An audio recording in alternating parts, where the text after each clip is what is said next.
World beach cleanup day సందర్భంగా ప్రతి ఒక్కరికి గ్రీన్ క్లైమేట్ టీం ఇచ్చే సందేశం ఏంటంటే, మన తీర ప్రాంతాన్ని పరిరక్షించుకోవాలి. మన తీరంలో చెత్త వేయరాదు, అలాగే మన సముద్రంలో కూడా చెత్త వేయరాదు.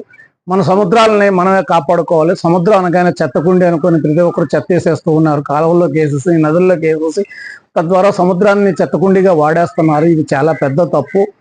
సముద్రాలు భవిష్యత్తు ఆహార కేంద్రాలు కాబట్టి ఈ ఆహార కేంద్రాలను కాపాడుకోవడానికి మనమంతా కూడా పూర్తి స్థాయిలో కృషి చేయాలి. ప్రకృతి ఆధారంగా మాత్రమే పంటలు పండించుకోవాలి.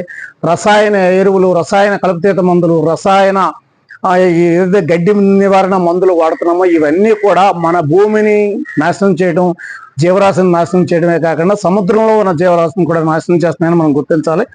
అలాగే మనం పరిశ్రమ నుంచి వచ్చే కాలుష్యాన్ని సముద్రాల్లో వదిలేయటం, అలాగే మనం ఏదైతే డిటర్జెంట్లు వాడుతున్నామో, సోపులు వాడుతున్నామో, యాసిడ్లు వాడుతున్నామో ఇళ్లలో, ఇవన్నీ క్లీన్ చేయడానికి వాడిని ఈ క్లీన్జర్స్ అన్నీ కూడా సముద్రంలోకి వెళ్ళడం ద్వారా సముద్రం నాశనం అయిపోతుంది.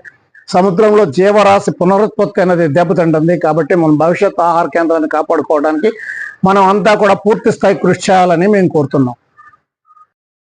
ప్రధానంగా మత్స్యకారులు గుర్తించాల్సింది ఏంటంటే, మీ వలలో చిక్కిన చేపలను తెచ్చుకొని మీరు అమ్ముకోవడమే కాదు, ఏదైతే వలలో చిక్కిన ప్లాస్టిక్ వ్యర్థాలు, పనికిరాని వలలు, పనికిరాని చెత్త ఏదైతే సముద్రంలో పడి ఉందో దానిని కూడా ఒడ్డుకు తీసుకొచ్చి సముద్రాన్ని కాపాడుకోవాలి. సముద్రంలో జీవరాశి పుట్టుకకు కాపాడటానికి చర్యలు తీసుకోవాలి.